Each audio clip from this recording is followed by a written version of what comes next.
Le Grand Matin Sud Radio, la vérité en face, Jean-François Achilli. Nous évoquons la COP30 à Belém au Brésil. Que va-t-il en ressortir? Démarrer le 10 novembre. Elle s'achève demain dans cette ville au cœur de la région amazonienne.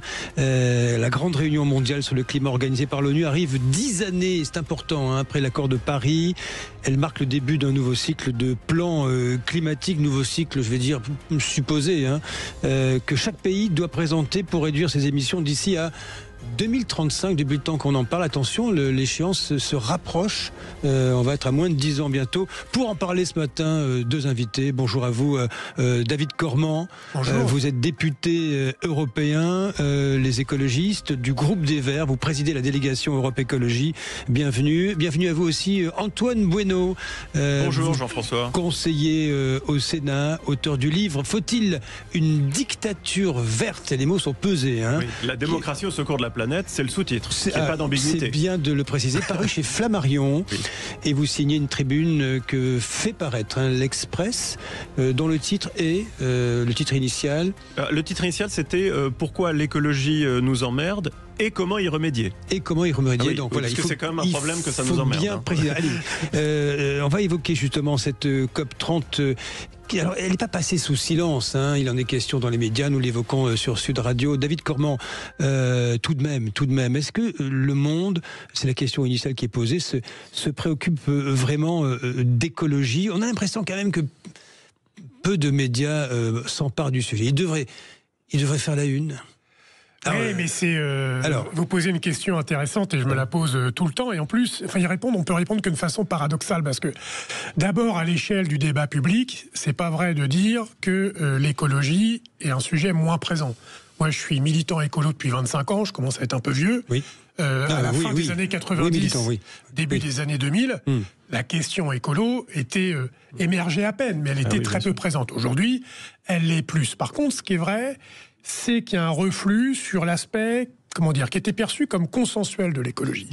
Pendant longtemps, on ne parlait pas d'écologie, puis il y a eu des lanceurs d'alerte, puis il y a eu une forme de mon point de vue, faux consensus sur tout le monde est écologiste, parce que tout le monde aime les arbres, en tout cas personne déteste les arbres, personne déteste les océans, tout le monde est pour un air respirable, donc ça c'est consensuel. Là où c'est devenu moins consensuel, et donc un objet de crispation, c'est au moment où on s'est dit, mais si on veut faire quelque chose pour l'écologie, ça veut dire remettre en question des modes de vie, des dominations, des modèles économiques, des chaînes de valeur, etc. etc. Et donc là, c'est plus du tout consensuel. Et donc on est dans ce moment-là. Pour résumer en un mot, je ne crois pas que l'écologie soit le vent de face. Je pense qu'elle est devenue au cœur de la conflictualité politique. Et donc c'est plus compliqué d'en parler de façon détendue. Sans jeu de mots, c'est un moment de transition. 0826 300 300, vous nous appelez pour nous donner votre avis comme vous le faites chaque matin dans La Vérité en face. 0826 300 300. Antoine Bueno, vous partagez l'avis de David Cormand? Oui, alors je le partage complètement. Vous avez un autre regard quand même. Alors, j'ai un regard, je dirais, non, pas forcément différent, peut-être complémentaire. Votre question, c'est est-ce qu'on se préoccupe d'écologie? Il a raison, David Cormand. On s'en préoccupe plus qu'autrefois. Mais est-ce qu'elle nous ennuie, pour employer un autre mot? Mais dire qu'on ne s'en préoccupe pas, c'est faux. Donc oui, on s'en préoccupe. Est-ce qu'on s'en préoccupe assez? Non, on s'en préoccupe pas assez, puisque... Et ça, c'est important, le débalancement. Attendez, oui, on s'en préoccupe. Il y a des progrès considérables qui ont été faits. On va parler de la COP30. Il y a 10 ans, le monde s'acheminait vers un réchauffement en 2100 d'à peu près 4 degrés. 10 ans se sont écoulés, 10 ans de COP. Et aujourd'hui, on s'achemine vers une augmentation des températures tendancielles de 2,5 à 3 degrés. Qu'est-ce que ça veut dire? Ça veut dire que d'un côté, verre à moitié plein, des progrès considérables ont été faits. En 10 ans de négociations climatiques, nous avons effacé plus de 1 degré. C'est considérable, entre 1 et 2 degrés. C'est l'accord de Paris qui a permis de faire baisser cette pression? Alors, objectivement, en grande partie, oui. Mais ça n'est pas encore assez. Verre à moitié vide, j'insiste. C'est très important. Ça n'est pas encore assez. Il s'est passé quelque chose, mais l'effort doit continuer. David Cormand, vous allez répondre à ce que vient de dire Antoine Bueno. Nous sommes avec vous. Alain, vous nous appelez de Lyon. Bonjour Alain. Bonjour. Bonjour Alain. Qu'est-ce que vous pensez, vous? Est-ce que vous pensez qu'on s'en préoccupe suffisamment? Que dites-vous ce matin, Alain? La question qu'on m'a posée, c'est est-ce que vous pensez que la COP 30, tout le monde s'en fout? Je dis oui. Tout le monde s'en fout, vous dites tout. Oui, carrément. Carrément. Et ce que j'entends là, et la preuve, j'ai pris votre émission juste avant de vous appeler. Oui. Et ce que je viens d'entendre par rapport à la COP de Paris, à Paris, c'était 2 degrés qui étaient prévus pour la fin du siècle. D'un seul coup, quand il y a eu le rendu, on était au Champ de Mars, il y a des gens qui sont arrivés avec un papier 1,5 degré, 1,5 degré, tout le monde s'est mis à dire 1,5 degré. C'était absolument n'importe quoi. Le 1,5 degré, il est dépassé, il a fallu 9 ans pour le dépasser. Et les 2 degrés, cette année, on a dû faire 6 mois au-dessus de 2 degrés à l'échelle mondiale. Donc on est en train de dépasser 2 degrés. Il aura fallu 10 ans pour atteindre les 2 degrés. C'est-à-dire qu'à la fin je suis désolé. Est-ce que ça vous désole? Voilà, cette question, c'est est-ce que vous trouvez qu'on n'en parle pas assez ou c'est trop, on en fait trop? C'est la question qui est posée. Non, on en fait. L'écologie a été récupérée par l'écologie politique, ce qui fait qu'aujourd'hui, on ne peut plus faire d'écologie. Les gens comme moi qui faisions de l'écologie depuis des dizaines d'années, on a mis des dizaines d'années à créer une image qui est une communication qui puisse être mise en place, où les gens, le grand public, les industriels, les politiques prenaient enfin conscience du problème et commençaient à agir correctement.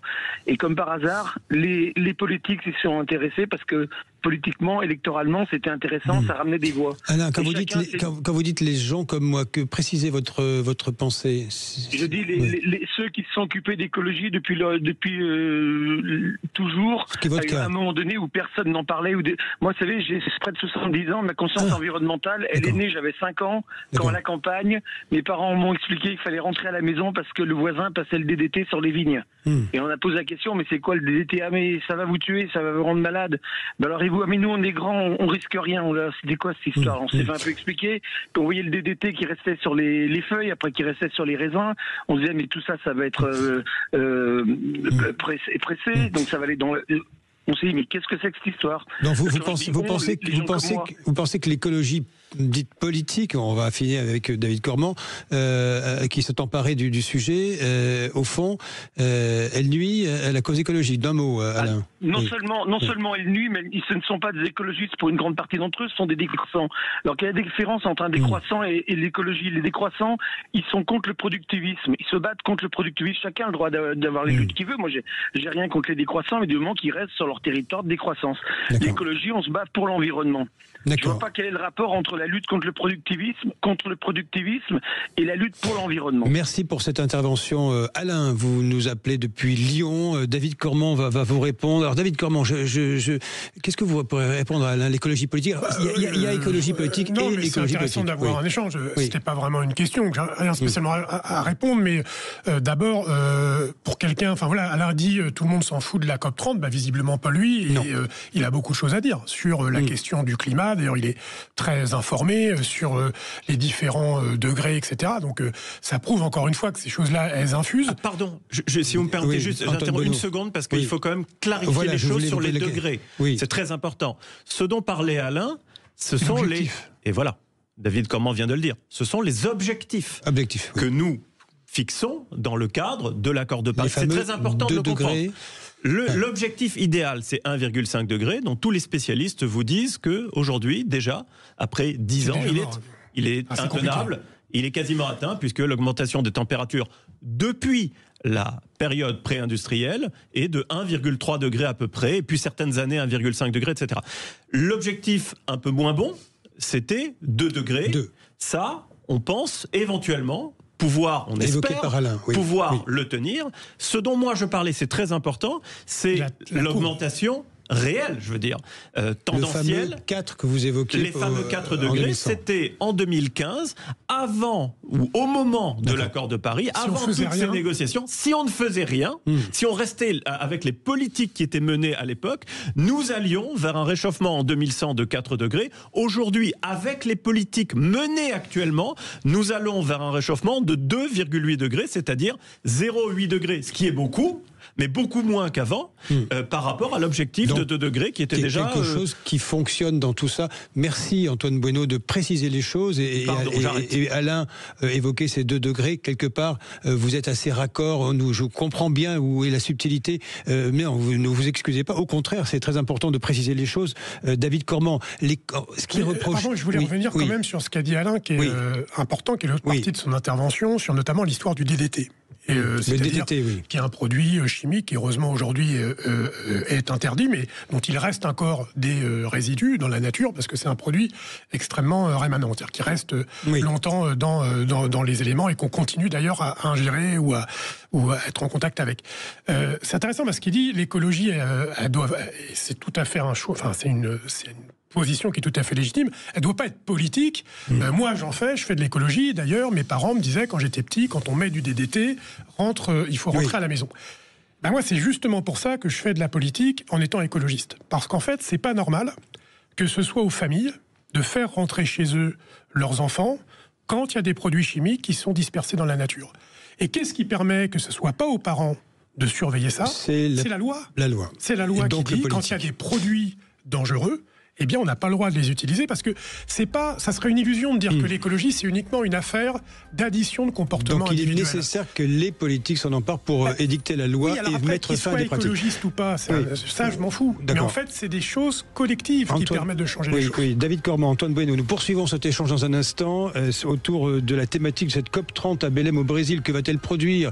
Est-ce que les opinions publiques s'en préoccupent réellement? Qu'est-ce qui a été fait? Quelle est l'avancée depuis 10 ans, depuis l'accord de Paris? Nous poursuivons cet échange et merci à Alain qui nous appelait depuis Lyon pour nous porter un regard sur l'écologie au quotidien. Tout de suite pour la deuxième partie de ce débat de la vérité en face.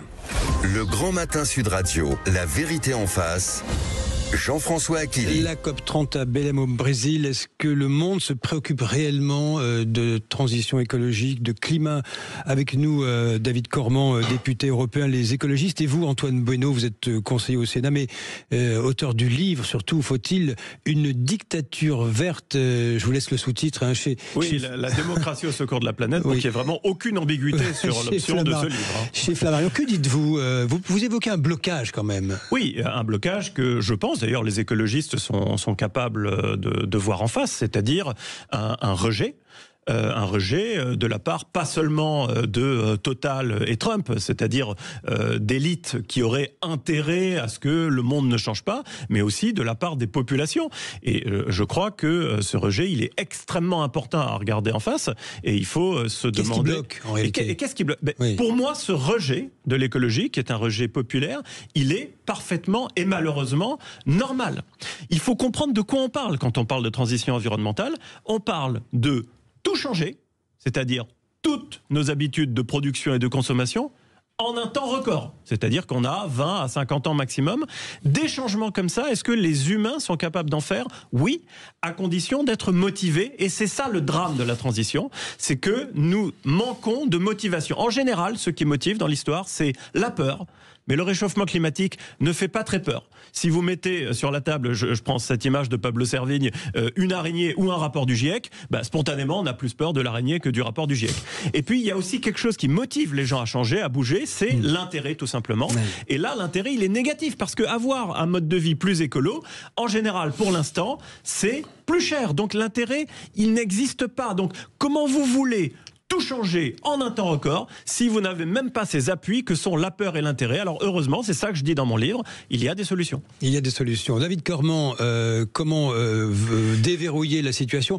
Vous savez ce qu'on dit, on dit souvent il faut un choc pour qu'il y ait une prise de conscience collective. Les chocs, malheureusement, ce sont souvent les guerres. Je reviens, on repense à ce que disait le général, le chef d'état-major des armées devant les maires de France.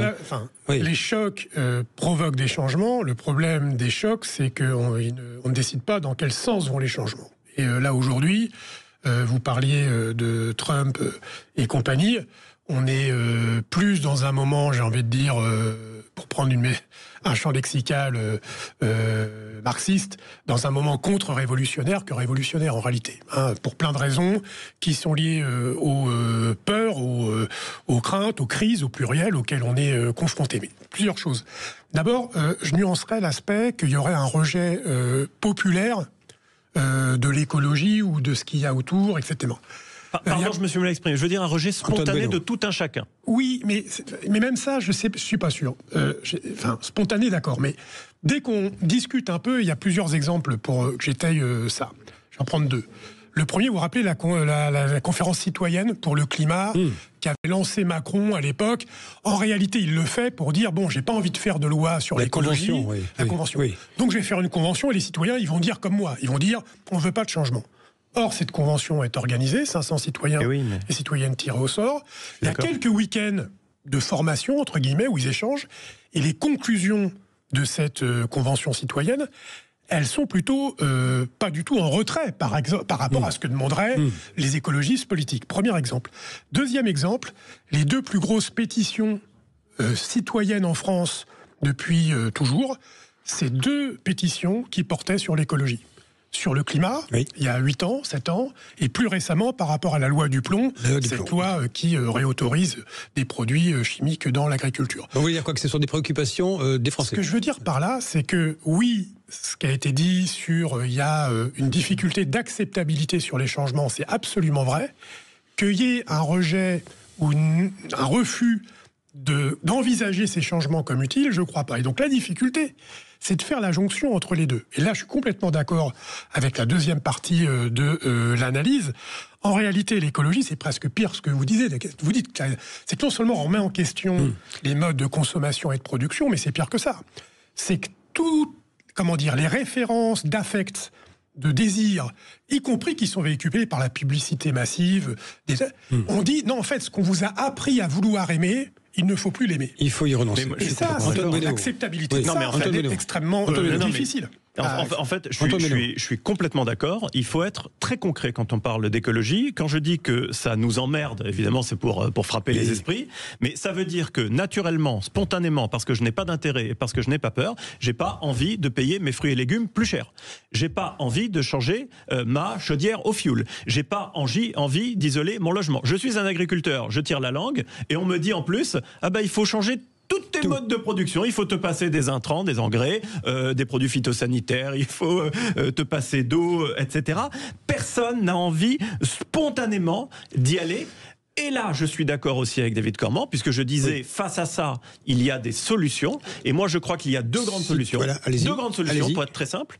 La responsabilité, et c'est ce qu'a prouvé la Convention citoyenne, et c'est pour ça que moi, je prône la démocratie directe, au moins sur la question environnementale. Parce que quand on est soi-même face aux grandes décisions, on réagit et on raisonne pas exactement de la même manière. Et puis, évidemment, de la redistribution. C'est normal, quand vous faites la taxe carbone, alors que vous aidez pas les gens à avoir un véhicule bas carbone, par exemple, un véhicule électrique, ça fonctionne pas. C'est l'implosion sociale. C'est pire que ça. La taxe carbone, notamment, il y a une fiscalité européenne, c'est un terme comme ils font tout le temps, ETS2, ça s'appelle, qui est une fiscalité carbone sur les transports et sur l'habitation des particuliers. Ça vous rappelle rien? C'est les Gilets jaunes. C'est ce qui a créé le mouvement des Gilets jaunes. C'est pire que ça, parce que cette fiscalité carbone-là, je ne parle pas de celle des modèles industriels, etc., mais celle-ci, non seulement elle est injuste, mais en plus elle est inefficace. Puisque quand vous êtes pauvre, on peut vous taxer encore plus le litre d'essence. De toute façon, vous n'avez pas les moyens de changer de voiture. On peut vous taxer encore plus votre chauffage. Vous n'avez pas les moyens d'isoler votre logement.